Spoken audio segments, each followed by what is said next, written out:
Did you know bananas also have a lifespan just like people? Except theirs is a lot shorter. In this lesson, you're going to learn how to rejuvenate your banana plants. We're also going to be talking about the best time for accomplishing this goal of rejuvenation, transplanting, cloning, fertilizing, and so much more. Stay tuned.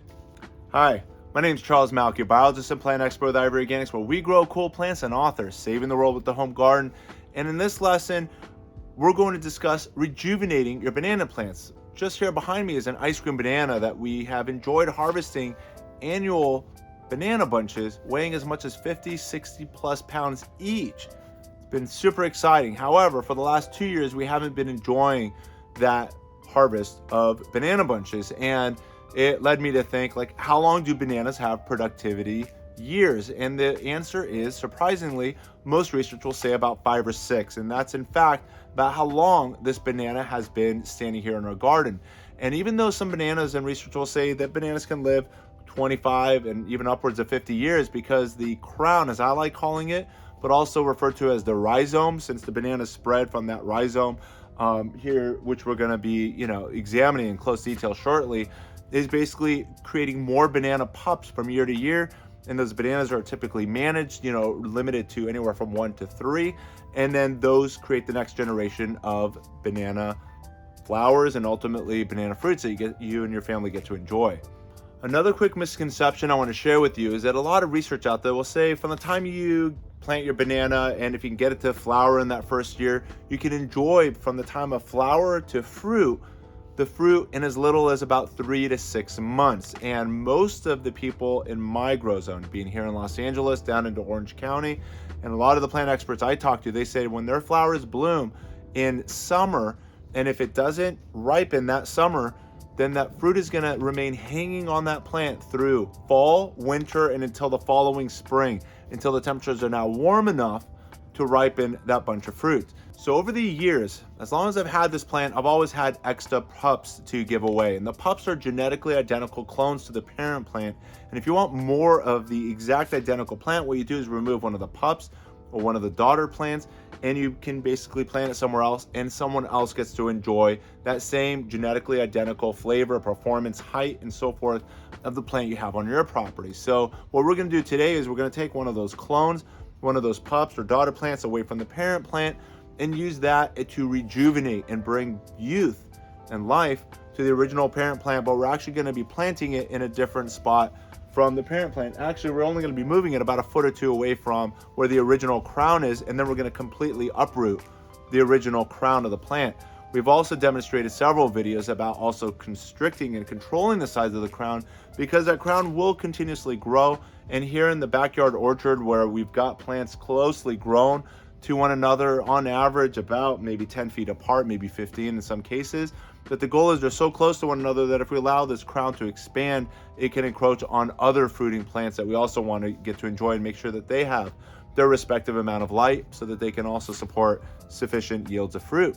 So in that case, what we've done is we've always kept our crown small. And as you can see, for a 6 to 7 year old banana plant that we've got growing here on our plant, the crown is relatively small compared to what it otherwise would have been had we not managed the crown size.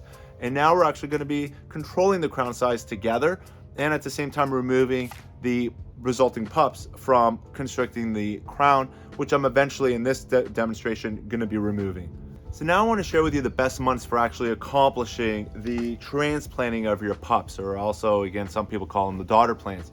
And the answer is during the best, most active growing months and seasons for your banana plant on your property. If you've been doing this for successive years, you'll know, particularly for me here in Los Angeles, the plant typically wakes up between April and May and continuously grows strong into the summer months. And between August and September, the plant begins to slow down, and it's markedly noticeable beginning in October. So those are your growing months, and when the plant is most active is an excellent time for cloning and pulling those plants apart. The worst months for doing it is at the beginning of this slowdown curve. So that would be October, November, December, as the plant is going into the coldest months of the year, and the plant is not getting sufficient number of light hours, not getting sufficient warmth, and the plant will suffer. So if you want the plant to perform best, which again, you're going to be bringing on a stress to your plants, you're going to want to make sure you're doing it during the warmer months when the plants are the healthiest and the strongest and have the best chance at survival and growth. So if you're going to be doing this in the winter months, my recommendation for you is to get as close as you can towards that last chance of frost date for your particular grow zone. So again, your plant has to suffer less from the terrible shock that we're about to undergo to our plants. So come and check this out and let's get started.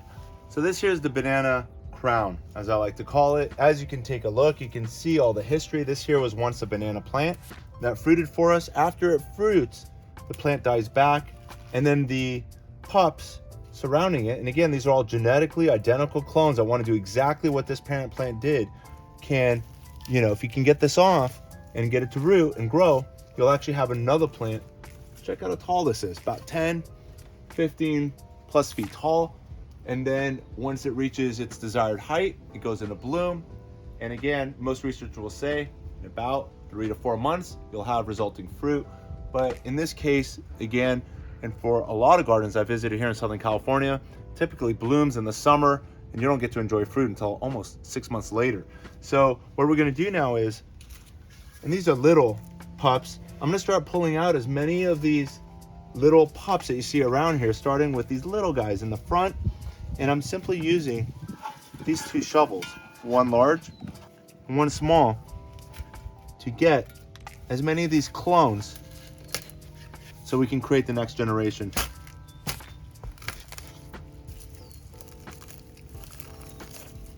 There we go. You can see the roots. We got a baby root over here, another root over there, obviously this long root over here. And even without roots, this is the next generation clone, genetic identical, same fruit, same size, same taste, same everything as that parent plant. So we're gonna be growing this. Let me show you how simple we can do this. Just gonna add some soil.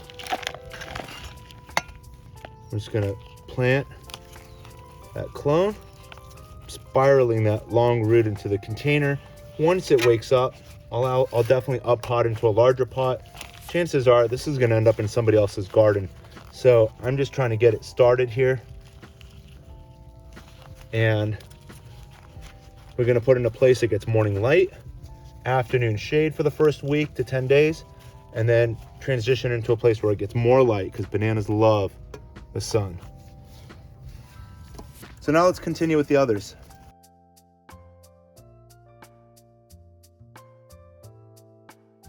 If you're removing sucker pups at the same time that the parent plant is in bloom and ultimately fruiting, this one is not. But had it been flowering and fruiting, I know a lot of people sometimes ask me for pups. I don't offer them while the plant is going into the fruiting phase, as that is going to offer a major stress to the parent plant and ultimately compromise the fruit set in quality and so forth. So it's important that if your goal is fruit, then you don't end up doing this while the plant, your parent plant, is in the fruiting phase. It's best to wait until after you've harvested the plants, and then you're going to reorganize the pup structure and then basically go from there. So that's my other very important tip, is that you don't remove sucker growth at the same time that the plant is in the flowering and fruiting phase.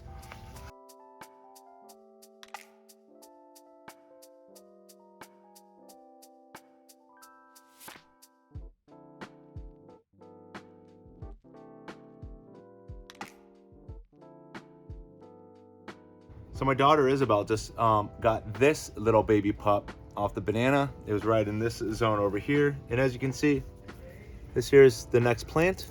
And if you take a look here, there's the couple of roots. And again, even without the roots, we can get this guy to root, similar to these 2 over here. So we're gonna be potting that as well. The next thing I'm gonna do, and I know this is shocking to you, but this guy's coming out. I'm removing the entire root system. We're starting all over with one of the baby pups we just severed from this parent plant rhizome. And let's get started.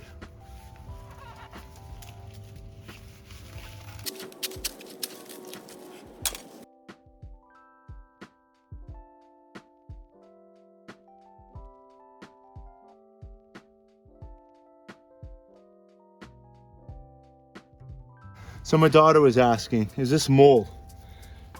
In fact, this is mycorrhiza. This is the relationship of the fungus to the tree. And keep in mind, one mushroom, which is the fruiting body of these mycorrhiza, this fungal family, can actually have roots. And again, these are the mycorrhizal roots, can span 1,000 feet, networking all the plants in your garden just from a single mycorrhiza network. And so what the mycorrhiza is doing is helping with the transport of water and minerals from the soil back into the plant. In exchange, the plant's offering the mycorrhizal roots that are in the dark of the plant some of the carbohydrates that it has to spare in exchange again for the water and nutrients that the mycorrhiza is offering. Additionally, the mycorrhiza is helping with the breakdown of all the organic fertilizers that we're offering. Another reason to avoid the synthetic stuff, because that can actually harm the beneficial life that's in your soil. But the organics are actually flourish when it's in contact with beneficial bacteria and these beneficial mycorrhiza that then help return those elements that you're adding in the organic form to then benefit the surrounding plants.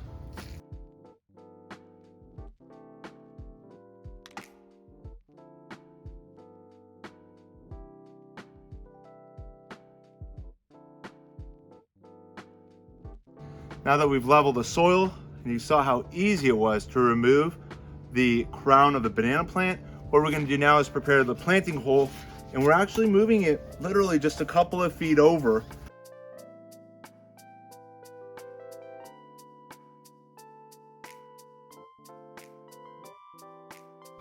To further increase our success, and since we've got so many extra plants, I'm going to stick another one of these banana clones, these banana pups, right in the same planting hole. The goal is the one that performs the best between now and spring of next year will be the primary plant. The other one I may keep, the other one I may remove. The goal is I'm pacing myself, allowing just one parent plant to thrive at a time, two much smaller daughter plants or pups alongside of it. And you can see several other educational banana care videos that I've shared and banana harvest that we've done over the years. I'm sharing a lot of the banana related videos, at least 3 to 5 below this video for your convenience, so you can just click on and keep on watching to see the history of what we've done here with these particular bananas on our property. So you may have seen that I planted the banana a little deeper. This is something you would not do with like 95 to 99% of your other plants, as that would result in a phenomenon known as stem rot. But as you saw with the old crown of the banana, you can see that it quickly over time works its way above ground. And so I wanted to make sure that, again, the pup was stabilizing the soil, hence I went a little deeper. Something you may have not seen is that I didn't add any compost to the soil. I'm adding the compost to the top soil and not the bottom of the plant, because that's going to contribute to further plant collapse. The topsoil and this compost that we're adding, as would any other compost, will quickly break down in a matter of months, resulting in further plant collapse, and then it's just going to end up deeper in the planting hole. The new era planting method encourages that you add only compost and topsoil to the top of the soil, as the name implies, as it would also be in the native landscape, in the native forest, is that it's only in the topsoil that you're improving, and then from there, every time you irrigate, it actually works its way into the root zone of the plant. You don't fertilize from the bottom up. So again, now that we're at fertilizer, we're now going to feed the plant now with the all-purpose organic fertilizer by Ivory Organics. The super blend also contains azomite, which includes a lot of micronutrients, but the all-purpose fertilizers and all the products of Ivory Organics gives your plants not just the NPK, but also the phosphorus, calcium, and magnesium. So now your plants are getting the NPK, MG, and I'm going to have Mitch explain to you the benefits of all of the macro elements that you'll find in the Ivory Organic all-purpose brand fertilizers.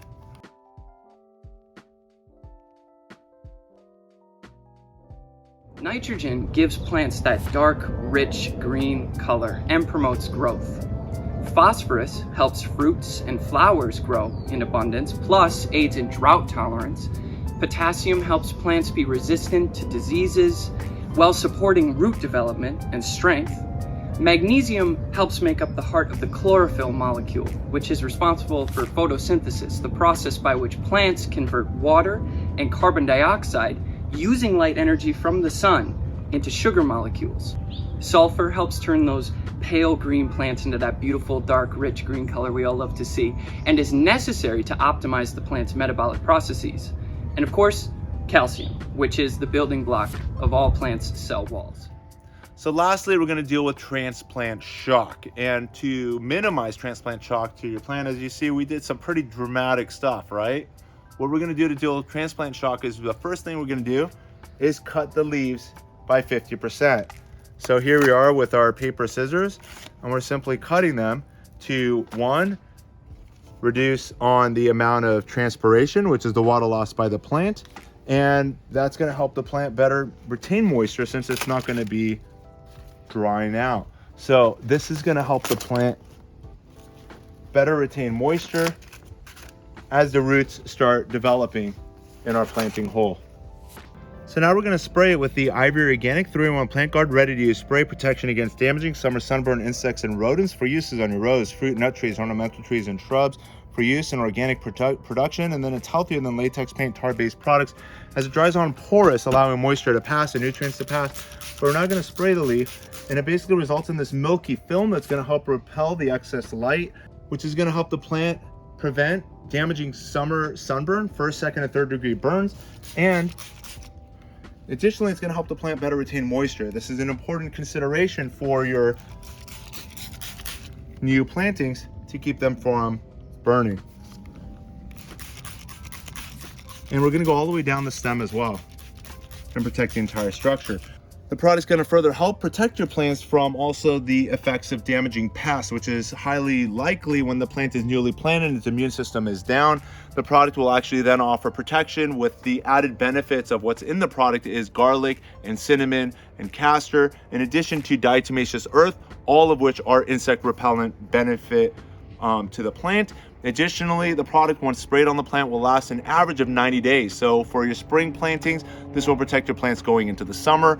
For your summer plantings, this will protect your plants going into fall and even winter, offering also protection from damaging windburn as well. If you've enjoyed this educational lesson brought to you by Ivory Organics, be sure to give us that thumbs up and be sure to also share us with your gardening friends and family. For those of you that have not subscribed yet, be sure to subscribe and hit the push bell notification to stay informed of all of our educational lessons as soon as they become made available.